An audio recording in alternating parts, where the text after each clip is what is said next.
Us. Hello everyone, Ryan Hayashi at Hayashi Dojo in Mannheim, Germany. Another karate video lesson for my students. The topic this time being the Hara, the body middle. The word Hara simply means center. It's the same Hara from harakiri, or traditional suicide, when the samurai used to take a dagger or a short sword, plunge it into the stomach, slit everything open. It's also called the Seika Tanden. Seika Tanden also refers to the same area of the body. Basically, the way I wear my belt, it's where the knot is.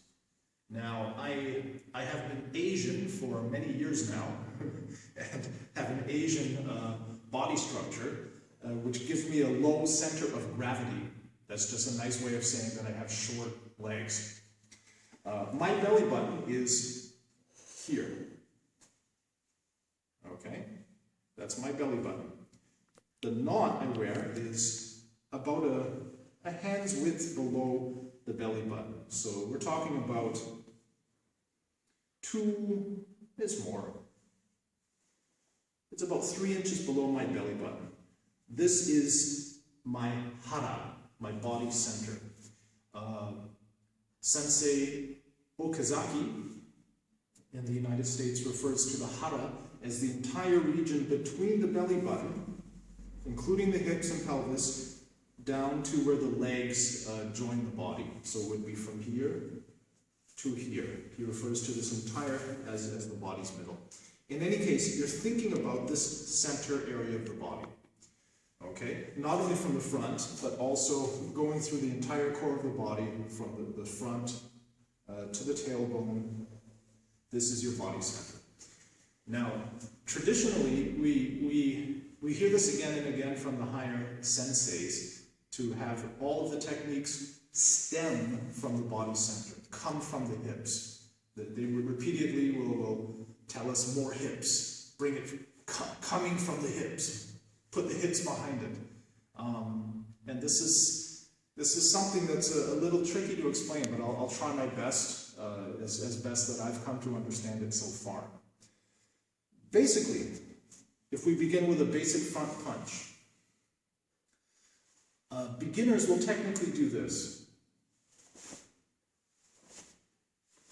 It's coming from the shoulders, they'll throw the hands out. And it's almost as if they're sitting on the floor or sitting in a chair, okay? If someone were to use whatever, saran wrap or tape and tie their legs to a chair, they wouldn't lose any power because it's coming from here. The idea is to try to have the entire body behind it. In order to make that happen, you have to see this part of my body move. So I'll go slightly to the side and try to show you what it would look like. A person sitting down would do this. Even if they have strong arms and upper body, you can still see it's coming from up here.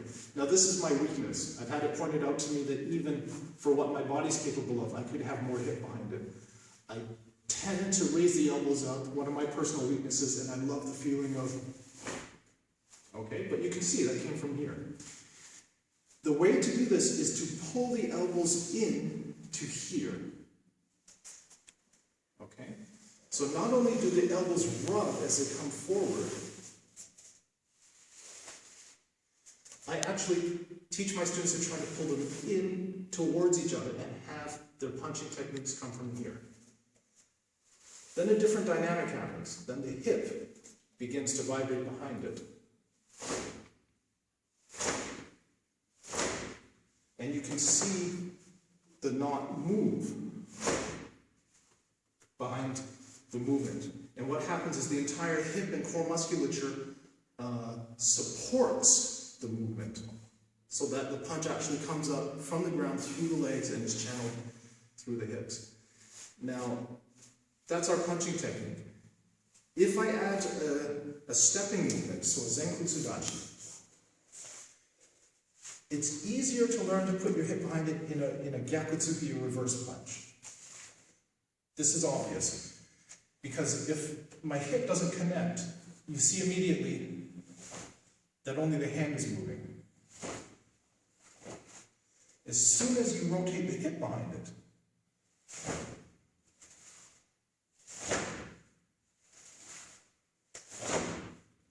it takes on a different dynamic because the entire body is behind it. Now, the oitsuki is a little trickier because when this hand moves forward, the student's tendency is to want to rotate that forward as well, which would be a kizanetsuki. Reaching out, it's quick, it's longer, but it's less stable. If someone were to grab my arm in this position, you can actually almost see it from the camera. You give me a push, I'm going to fall down, you grab the arm, you can move this arm around. You can see though, if I face straight to the camera, as soon as my hips are front, you can take this arm and it's not going anywhere. Okay? Because then I have again this connection, as if I'm squeezing two tennis balls under my arms, pressing with my elbows against my body here, this position. This connects to the body's center, the hara, here. So to get that feeling, we push the same hip forward, that's the rear hip, with a reverse punch, yakutsuki. This hip comes forward. With an oitsuki, the same hip comes forward, this one. Okay? It's actually the same hip with both arms. Now, this same feeling of pulling into the center occurs in our basic blocks as well. So, with the high block, beginners will have their elbows way out here. Sometimes they'll do this. Okay? What I try to get them to learn as they become more advanced is to pull the pulling hand elbow more in front of you. To have the rising one so that the elbows almost meet in the middle, again, this position.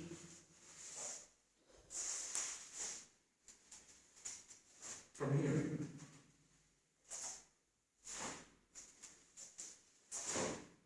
Okay. Same feeling with the uchi uke. A beginner will have the elbows move away from the center. And do something like this, like they're scooping ice cream. Okay.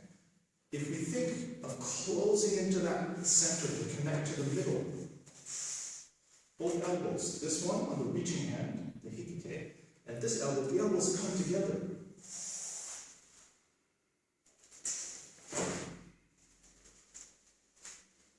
Okay? Same thing with soto uke.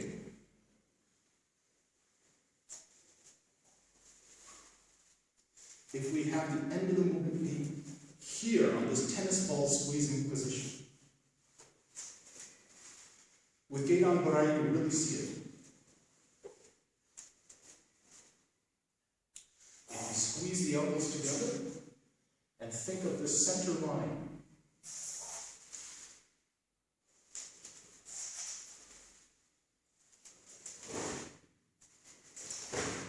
Okay? So that's just a general hint on how to connect to the hip. Now this feeling here, one way to test it is to take a stick, have a partner hold it, and just lean back with your entire body like this. Have your partner just hang on to you. So one is holding a stick. You hold the stick and you just hang back, which I can't do now, of course. Hang back on it. And have him hold it for a while. And after a while, his body will intuitively find out if he's standing like this, he can't hold that. Elbows away from him, he'll intuitively do this. Okay? Or you can do the same thing. Have him hold the stick and press on the stick. And then see where he's solid. And that becomes the same position we want in uchi uke, soto uke, also shuto uke. Is all this position here. Okay? So that's just a few ideas on how to connect to the hara, or the center.